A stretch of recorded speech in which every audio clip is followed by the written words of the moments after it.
नमस्कार सर्वांचं स्वागत आहे आजच्या नवीन भागामध्ये. आज आपण अगदी सोप्या आणि सुंदर अशा पाटाभोवती चौरंगाभोवती काढण्यासाठीच्या रांगोळ्या पाहणार आहोत. आता रक्षाबंधन जवळ आलेलं आहे, तर आपण सगळेच रक्षाबंधनचे जे औक्षण करतो तेव्हा आपण पाट वगैरे मांडणी करतो.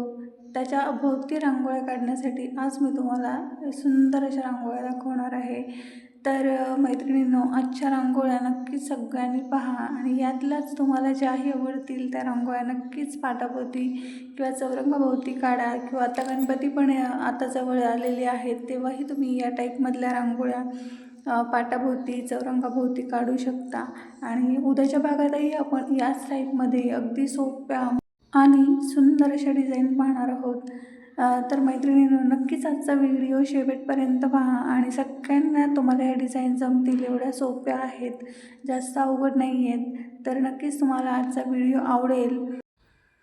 तर तुम्ही पाहू शकता, इतके इझिली आपली पहिली जी डिझाईन होती ती काढून झालेली आहे आणि ही अशी डिझाईन पाटाभोवती किंवा चौरंगाभोवती किती सुंदर दिसेल.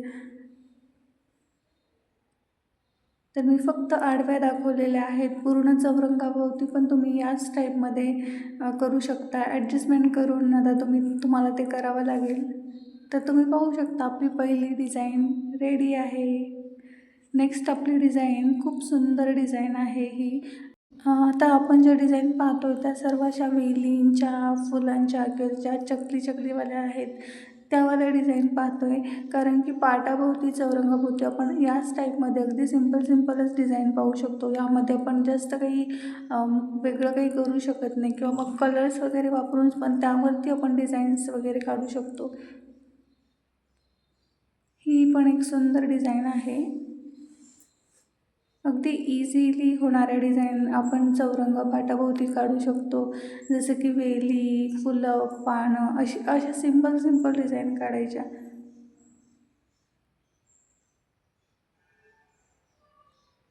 ही तर खूप सुंदर आणि इझी होणारी डिझाईन आहे. प्रत्येकाला जमतील अशा आजच्या सगळ्या डिझाईन्स आहे. जास्त अवघड मी नाही दाखवल्यात.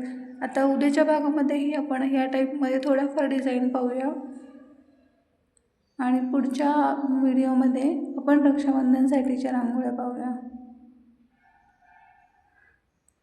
तर बघा, किती सिंपल आणि इझी अशी रांगोळी होती आपली ही आणि ती पण आपली रेडी आहे.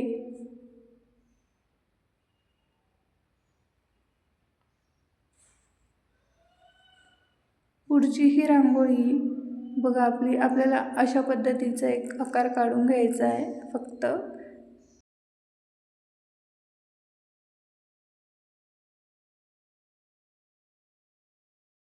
आणि इथे माझा व्हिडिओ स्किप झालेला आहे. इथे बघा, आपल्याला अर्धा जो आपला शेप आहे त्यामध्ये आपल्याला कुठलाही तुम्हाला जो आवडेल तो कलर तुम्ही तिथे देऊ शकता आणि पुन्हा थोडासा शेप करून घ्यायचं व्यवस्थित. इथे आपण पानं काढणार आहोत. बघा, अशी छानपैकी पानं काढून घ्यायची आहे आणि इथे आपलं 3 ते 1 ठिपक्यांचं फूल आपण नेहमीच काढत असतो ते.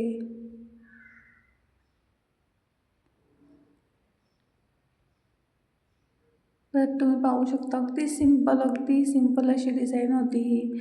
जास्त बघा काहीच करावं लागलं नाही या डिझाईनला आपल्याला बनवायला. इथे आता तुम्हाला जर फुलं काढायचं असतील तर तुम्ही काढू शकता, नाही तर स्किप पण करू शकता.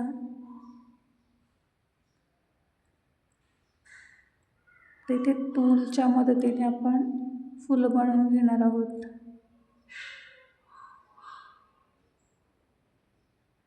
तर पाहू शकता, आपली सिंपल सुंदर अशी रांगोळी रेडी आहे.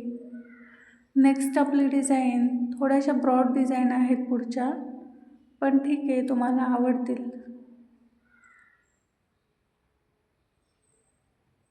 तर इथे बघा, आपल्याला फक्त डॉट्समध्ये ही रांगोळी काढायची आहे पूर्ण. ह्या रांगोळ्या मी खूप गडबडीत काढलेल्या आहेत, त्यामुळे थोड्या एवढ्या परफेक्ट पण नाही आल्या आहेत लास्टच्या 2 रांगोळ्या, पण ठीक आहे, डिझाईन तुम्हाला मिळून जाईल.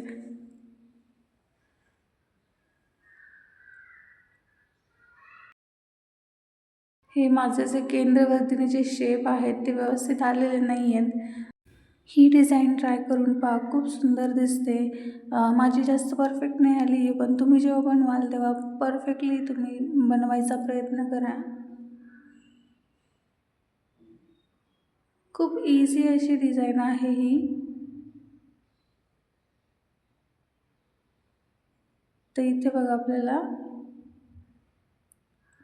डॉट्स देऊन घ्यायचे फक्त येल्लो कलरचे. बघा किती छान असं तिचा जो लुक आहे ना तो खूप सुंदर येतो लास्टला.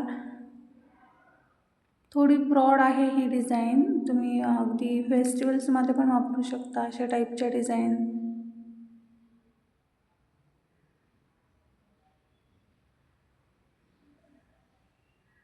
तर पाहू शकता आपली ही डिझाईन रेडी आहे. आपली लास्टवाली डिझाईन पण छान अशी आहे.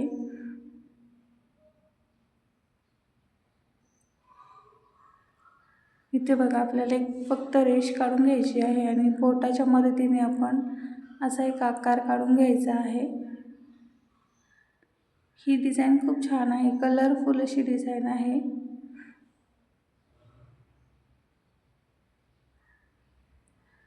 मी जरा गडबडीत काढल्यामुळे ना मी जास्त एवढं परफेक्ट काढू नाही शकले, पण तुम्ही जेव्हा बनवाल ना तेव्हा अगदी व्यवस्थित शेप्स वगैरे काढा, तुमचे डिझाईन्स पण छान दिसतील. तर मैत्रिणींनो, आजचा व्हिडिओ तुम्हाला सर्वांना कसा वाटला हे मला कॉमेंटमध्ये नक्की सांगा. आपण भेटूया पुढच्या भागामध्ये अशाच नवीन सुंदर रांगोळ्यांसोबत. तोपर्यंत सर्वांनी रांगोळ्या काढा, रांगोळ्यांची प्रॅक्टिस करा. धन्यवाद.